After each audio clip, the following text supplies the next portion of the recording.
Welcome back, and today we're going to be talking about multi-apping. When you're doing just one job, whether that's DoorDash, Instacart, or Uber Eats, and it's just not cutting it anymore. So you decide to turn on another app at the exact same time, because two is better than one. Yeah, that's pretty much multi-apping. But how do you do it the right way to not get deactivated? And how do you actually increase your earnings this way? Well, as Keemstar would say, what is up, Drum Alert Nation? I'm your host, Killer Keemstar. Let's get right into it. Today I'm going to be showing you firsthand how to multi-app, and if you live under a rock, multi-apping is running multiple at the same time to be able to make more money. Also, before you ask how I'm wet and it's sunny outside, it's called a shower. You should try one. Anyways, my very first order is right here, very close, so I'm just gonna go do this real quick. Now, tip number one is don't take two orders at the exact same time from different apps unless they're going to the same area. If they're not at least going to the same area or within a few miles of each other, you're going to risk being late, which could obviously lead to you being deactivated. Trust me, I've been there. You get like a $6 order on DoorDash for 3 miles. Then you have a $14 order on Uber Eats going like another 6 miles. Now, in this case, you would probably just unassign the DoorDash and take the Uber Eats, but you could not do them at the exact same time, especially if they're going in completely different areas, because one of those orders you're just going to be ridiculously late on. Alright guys, so as I was in McDonald's, just got the order. Alright guys, so as I was in McDonald's waiting, I got an Uber Eats offer, and I did go ahead and accept it while I was in McDonald's, just because this McDonald's order here is going less than a mile, and it's also going in the same direction I need to pick up the Bob Evans from Uber Eats. The key here is to always be doing something on one app or the other. Alright guys, now got this Bob Evans, and it's 3.4 miles away, and when I'm about halfway there, or 1.7 miles or so, then I'm going to run my DoorDash app again, and if I see something good, then I'll take that. But I don't want to start it too early and then take something, let's say right now, while I'm 3 miles away, and I don't want to be late. You cannot be late, otherwise you're just going to get deactivated eventually, so.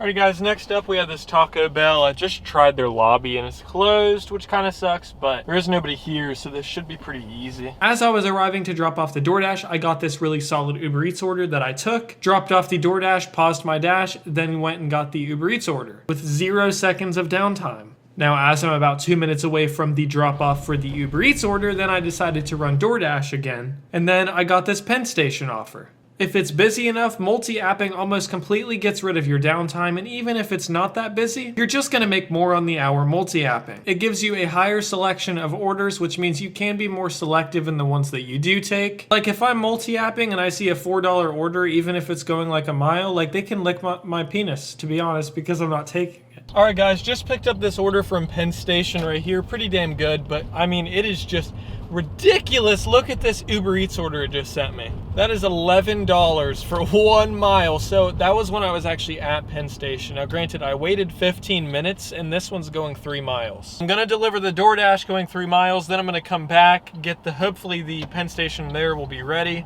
and then we'll deliver that. There's no sense in, waiting at the store when I know it's not gonna be ready for 15 minutes and just letting this food get cold. I mean, when would we ever see a DoorDash order this good? $11 a mile? Alright guys, as I'm delivering this Uber Eats order, it sends me another Uber Eats, and it's just so good. Like, how have I been missing out on all this Uber Eats action right now? So yeah, normally this would be when I would go ahead and run DoorDash again, but since this order is just so damn good, I'm gonna wait a minute again. As I was dropping off this order, which was $15.50 by the way, I received this Uber Eats offer. While as I normally would have taken something like this if I was just running one app, I knew that I could get better if I declined this. And it's a good thing that I did decline this, because then I got this DoorDash offer, which was obviously way better than the other one, so I went and took that. I mean, this one was huge. And on my way home, I grabbed this one, which wouldn't have fallen into my standards normally, but it was on the way home. I was headed that direction anyways, so it wasn't that big of a deal. So in total, I worked 3 hours and 30 minutes. I made $41.50 on DoorDash, and I made another $49.12 on Uber Eats, for a total of $90.62. Before expenses, this is $25.89 per hour, and after expenses is $22.33 per hour. This same concept applies to pretty much any apps you want to use together, whether that's DoorDash and Instacart, Instacart and Shipt, DoorDash and Uber Eats, Grubhub, like it doesn't matter what you're using. The biggest thing is just to make sure that you're not going to screw anybody over and risk deactivation activation, but if you can do it in a way where you're just eliminating the downtime and giving yourself more offers, you can make some really good money. If you guys like this video, make sure to drop a like, and I'll see you guys next time.